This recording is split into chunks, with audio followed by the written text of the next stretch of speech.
بقرعید کی رات کیا عبادت کی فضیلت ہے؟ کیا ذی الحجہ کی رات کی عبادت کی فضیلت ثابت ہے؟ تنویر خان۔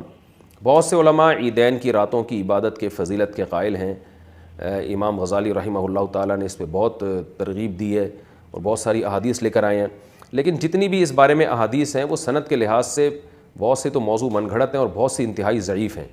اس لیے علماء کی اس بارے میں دو رائے ہیں۔ بعض کہتے ہیں کہ اتنی ضعیف روایتیں جب کثرت سے جمع ہو جائیں تو فضائل میں ان کو قبول کیا جاتا ہے، لیکن بعض علماء کہتے ہیں کہ یہ چونکہ وہ شریعت کے مزاج کے خلاف ہے۔ جیسے رمضان کی راتیں دن کے تابع ہیں، تو دن میں روزہ ہے تو رات میں عبادت ہے، تو عید کی رات بھی عید کے دن کے تابع ہوگی نا۔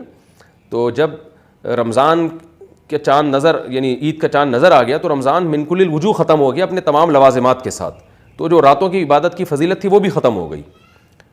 بہت سے جو علماء عید کی رات کی عبادت کی فضیلت کے قائل نہیں ان کی دلیل میں دے رہا ہوں، کیونکہ میرا رجحان بھی اسی طرف ہے، اور اس بارے میں حضرت مفتی رشید احمد صاحب کا اصل الفتاویٰ میں ایک تحقیق بھی ہے، وہ بھی پڑھ لی جائے۔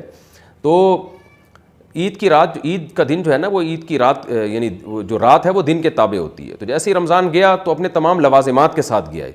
اب جب رمضان کے بعد جو رات آئے گی، جو عید کی رات ہوگی، وہ عام راتوں کی طرح ایک رات ہے، اس میں کوئی عبادت کرے تو ٹھیک ہے، نہیں کرے تو بھی ٹھیک ہے، کوئی الگ سے فضیلت نہیں ہے اس کی۔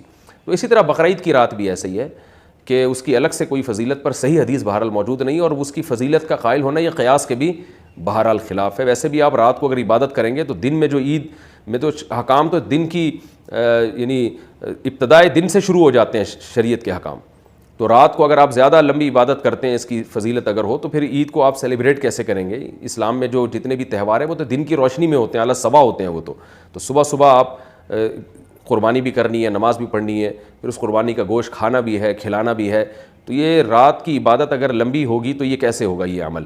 تو بہرحال بہت ساری چیزیں اس میں خلاف قیاس ہیں، اس لیے اصول شریعت کے خلاف ہیں گویا کہ، تو بہت سے علماء اس کی فضیلت کے قائل نہیں ہیں۔ بہرحال مسئلہ چونکہ اختلافی ہے، دونوں طرف علماء، اس لیے اس مسئلے میں شدت جائز نہیں ہے۔ میرا جو رجحان ہے اور بعض دیگر بڑے علماء کی وجہ سے ان کی تحقیق ہے اور اس سے مجھے وہ لگتی ہے صحیح، تو میرا بھی رجحان اسی طرف ہے، کیونکہ اس کی فضیلت پر کوئی بھی ایک صحیح حدیث موجود نہیں ہے۔